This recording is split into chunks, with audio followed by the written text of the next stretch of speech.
What's up? Welcome back to my channel, Automatic Works. So,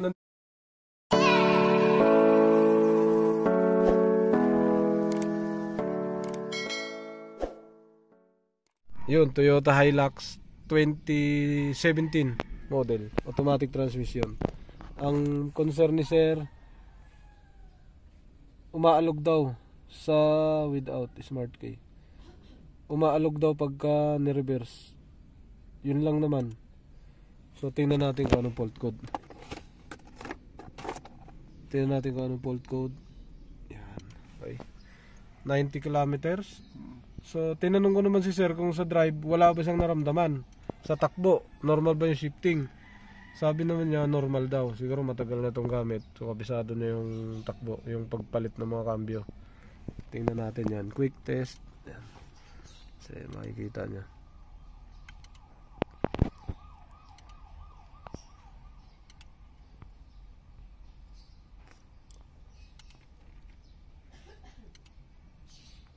Walang binasa.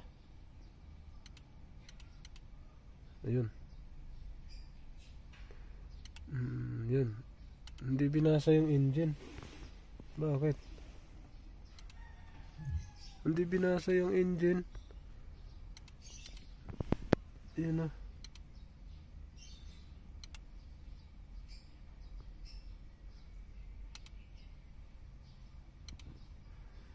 Hindi binasa yung engine. Bakit kaya walang engine, no? 7 lang, 5 lang ang nabasa. Ano? Ulitin natin. Hindi binasa yung engine. Ulitin natin. Hindi binasa yung makina, taka transmission. Ulitin natin pag scan. Salpak ulit. Yan. Tapos re-scan natin ulit. Back. Yes. Quick test. Yan o, dapat babasahin yan. Yan ang engine. Hindi binasa. Siguro mali yan napasok natin. Ulitin ko. Yan, dumiretso siya sa airbag. 6 ang binasa. Ayan, nagiging 6 na. Kanina 5 lang. 6. 1, 2, 3, 4, 5, 6. Yan, 5 lang ulit. Balik tayo dito. Doon tayo magbasa sa onboard dito. Sa OB dito. Muna. Walang fault code. Back. Wala siyang fault code pero may check engine daw. Baka may record. Meron nga. Ayun, wala siyang fault code pero may record. Yan o, pending. Transmission range sensor A circuit na mukhang putol or bunot. Ha? Mukhang putol or bunot. Yan o, transmission range sensor A circuit PRND input. Oh, ay, wala nga PRND. Ha? Wala nga. Wala, dapat meron to. Naka-on na yan, no? Oo. Walang PRND. Sa cambio dapat may P yan. Wala. Aba, teka. Walang PRND. Sir, nagpakabit ka dito ng ano, ilaw. Oo. Na ilaw sa likod, no? Lahat. Nako, nadali ito sa ilaw. Sa LED to. Nadali? Mari. Ayan, no, walang ilaw, walang P. Kaya nag-circuit, oh. Ayan ang fault code niya. Range. Yun. Hindi gumana ang transmission. Pero aandar to, kaso aalog to sa reverse. Oo, aalog nga. Oo, back natin. Back. Oh, wala siyang fault code, oh. 0 ang reading niya, oh. Pero may history. Yan, oh, wala, oh. Naka 0. Oo. Oh. Ngayon, kaya pala hindi binasa ang ano, makina. Ito, pag pinindot, yan. Tapos pindutin mo yung kabila mo, sir.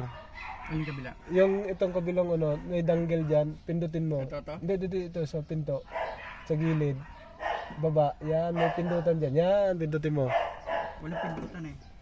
Hindi, yan sa pinto. Yan, sa gilid mismo. Ito, Yan. Oh, pindutin mo. Oh, walang P, oh. Dapat may PRND dyan. Baka setting. Wala eh, tika. Nakapindot yan sir no. O dapat may P yan dito. Hindi ko alam kung dyan sa gitna na yan eh. Yan sa gitna. Meron yan. Eh wala oh. Nawala? Wala. Oh, yun ang problema niyan. Ngayon, aandar to. Subukan natin. Yan, aandar oh. Aandar. Pero pag aalog reverse, yan. ayaw. Oo, aalog. Yun. Kung hindi, yan oh. Siguro tingin ko dito o dyan. May P yan eh. Alog. Wala nga. Yan. Ayun, S lang, S4. Ayun, namatay. Yan oh. O, S4. Wala, may monitor yan. Ayun, ang lakas, tumaldog. Tumatalbog eh, no? Oo.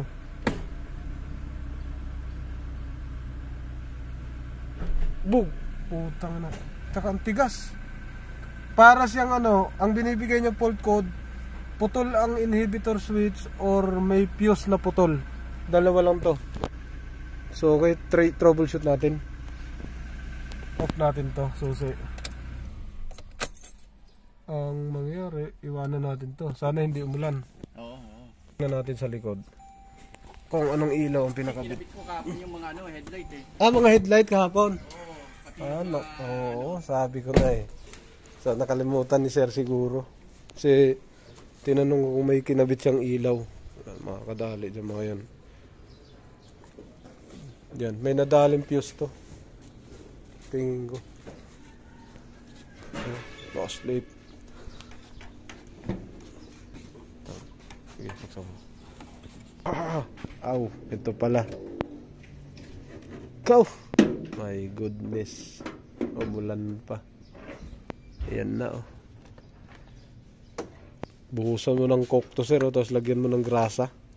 Ale. Yan, buhusan mo ng coke, brasin mo, tapos lagyan mo ng grasa, isprayan mo ng WD-40, saka lagyan mo ng grasa. Para hindi magtatae. Pero kung meron ka, pwedeng kaming gumawa. Ayan oh. Mapuputol, mauupod yan katagalan. So tingnan natin. Ito na. Pwede tayong mag-umpisa, pwede dito sa fuse to. Pwedeng nangyari sa fuse or pwedeng sa transmission sensor mismo. Doon yun sa ilalim, sa gilid. Kapangin natin yun. Wala pa rin monitor. Yan. Kaya yung pala ayaw ma-scan yung ano, ground. Yan, isa, dalawa. Yan. Buo. Kaya pala ayaw ma-scan ang ano, makina at saka transmission. Putol ang linya yan.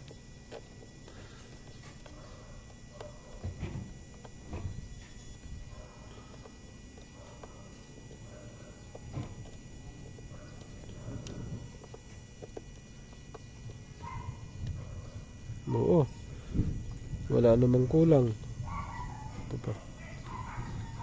Spare. Buo din. Ay.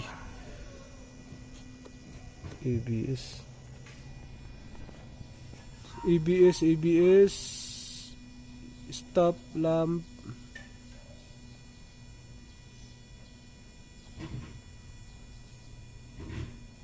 Ilaw, horn, mayday, AFI, smart ECU, DC cut, main, starter, spare, ECU, radio dome, stop pan. Wala rito. Wala siya rito. Puro siya engine tsaka ilaw dito. Ngayon, punta tayo dun sa loob. Dito tayo sa loob. Tingnan natin dito saan yung fuse. Ako malalim ang fuse na ito. Nandun sa pinakagitna. Parang 41 na bago to. Patras natin to. Yan. Sa ilalim tayo. Dun yung fuse nun. Yun, sa ilalim. Malalim. Yun ang fuse. Ano, parang yung Toyota na bago rin. Yan, tingnan natin. bagong ano, tinanong natin kung may gumawa kasi may nahulog na fuse. Oh. May nahulog na fuse tapos pumutok pa. Pumutok. Putok na fuse. Okay. Yan oh, hindi pa natin ginalaw, may nahulog. So si sir kasi kahapon daw pala nito napakabit yung ilaw. Yung mga headlight tsaka ano. Ito, lagi kong na-encounter kasi yan. Oo. Sa mga nagpa-LED, nagpapapalit sa likod, Yes, oo. harap, pumuputok yung Kaya ilaw. nga pag uwi namin nagkaroon ng problema eh. Yun, kadalasan patay tayo. Sa reverse nangyayari ito. Sumabit to sa reverse. Sa LED kadalasan to. Nakagawa na ako nito 17 din. Toyota naman, Fortuner. Pag Sa uwi. Quezon City. Ganyan din nangyari sa kanya. Ngayon, ang gagawin ko dito, nako, i-reharness to sa likod. Tingin ko. Tingnan ko lang kung puputok pa rin to, ganun din mangyari. Pero pwede mong ibalik to sa gumawa kung kahapon. Buti makarating kami, baka masiraan kami. Hindi, i-condemn natin yung ano. Yung sira. Opo, wiper, baka kasi may ano pa sila dyan, may warranty pa sila. Ignition, Meron tail, yung tail. ano. Pero yan, hindi ko alam kung may warranty. May torn hazard. Wala dito ang reverse. Ayan, no. P outlet number 1, Ano ba yan? 5 amperes. Shift lock, 15 amperes. Door. Tail, yan, pwede to. Yan, tail. May OBD naman tayo.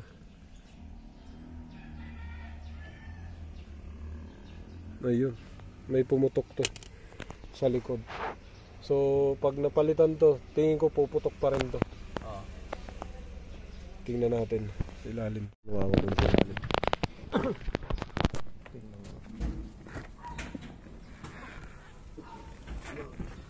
Ay, sino mo kung tumama?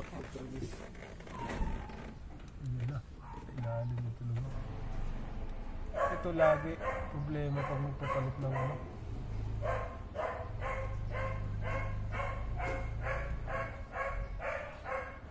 Nagiging problema to pagka nagpapapalit ng mga ganyan.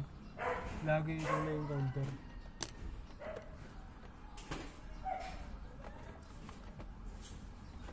Kuhanin mo yung puller, pambunot natin, Trey. Ako muna. Oo. Yun, may pumutok agad na fuse sa ilalim. May pumutok agad na fuse sa ilalim. Tingnan natin kung saan to. 10. 10 siya. Ayan, ito yata. Pinakagilid 10. 10. Yan. Kuhanin natin. Nag-short sa linya. Aray. Yun. Sikipan. Amen. Hello. Yan, oh. Bakit? Putok agad, oh. Jeez. Ha? Putok. Yun. So, pangalawang fuse. Ito may pinanggalingan to pag pumutok. Kaya dapat tanggalin yung pinanggalingan yan. Ititrace yan isa-isa. Baka sa ilaw yan.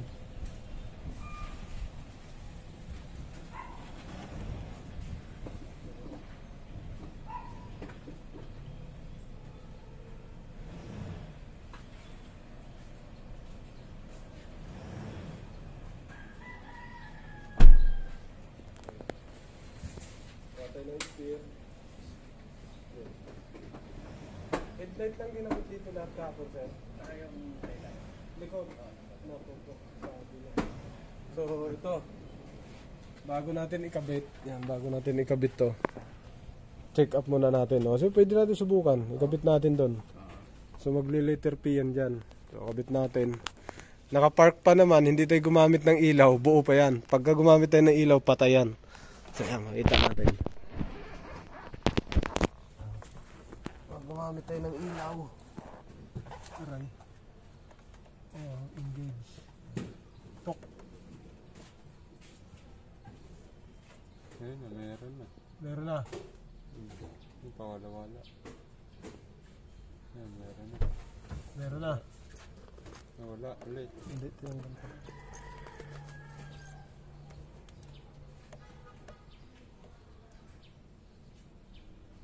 Yan. Yan, meron na. Buo na. Sigurado may PRN din na yan. Yan. Meron na, no? O, yun, sabi ko na eh. Magkakapi yan. O. Yun yung fault code niya. Kasi yung problema. Yes, yan na, may P. Yan nga pala sa gitna, ang P. Ay. Yan. Sa mga hindi ganong kabisado kasi. Yan, kamukha ko, hindi ko ganong kabisado. Diyan yan. May letter P. Ayan na, no? Ngayon, i-cambio natin. Ang cambio, hindi lang transmission pinapagano nito sa reverse. Ilaw tsaka transmission. Dalawa, ilaw. Park, wala yan. Ito, ilaw tsaka transmission yan. Sa drive, wala yan. Sige, yan reverse. Pag pumutok dyan sa reverse, may shorted ang ilaw. Nag-reverse. Ayaw. Wala naman pumutok. Wala. Naka-reverse. Neutral. Drive. S. S1. Di, wala na yan. Reverse. Drive. Ay, park. Ngayon, buhayin natin ang ilaw. Ito. On ilaw. Park light. Naka-high. Sa ikot pa. Yan. Naka-high. Ngayon, cambio natin sa reverse. Pwede nating i-start. Wala nang lagatik ng hindi na lumalagatak yung cambio. So, ibig sabihin, good shift. Start. Shift lock yan ang pumuputok pala. Start. Smooth.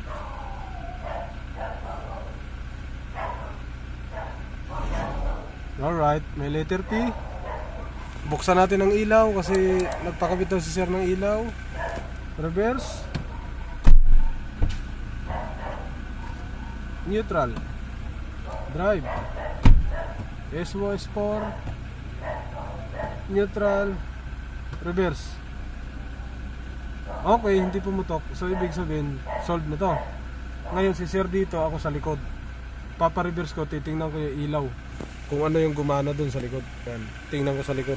So nakailaw tayo niyan. May park. Yan, may park. Yan, nakailaw, may park. Walang signal. Ay, ka lang. Up. Yun lang ilaw, isa. Bila, ganun din.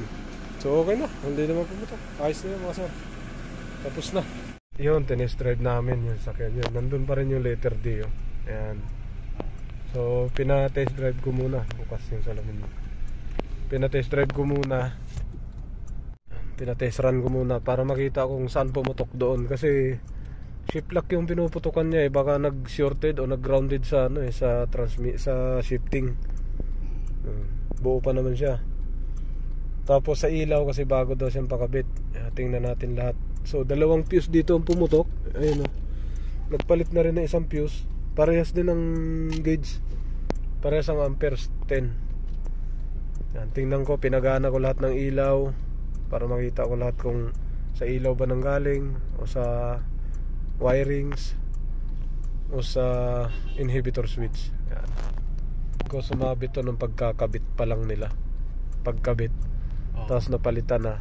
Tapos hindi na nakaligtaan na nila ikabit kasi gabi naman maaga naman hindi naman gumagamit ng ilaw. Pero tinesting nila.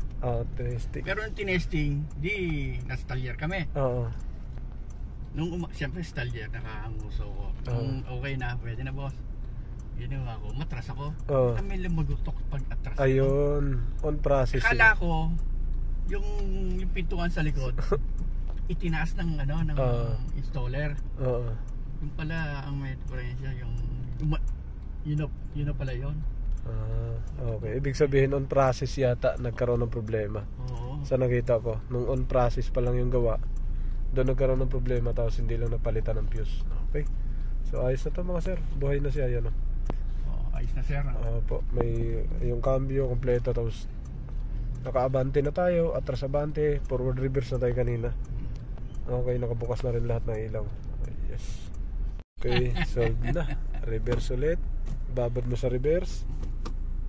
Okay, yan. Ayun, may reverse na. Yan, yung indicator. Okay na mga sir, okay na pa. Okay na sir. On process to, nasira siguro ang pagkabit. Yo, what's up? Welcome back to my channel, Automatic Works.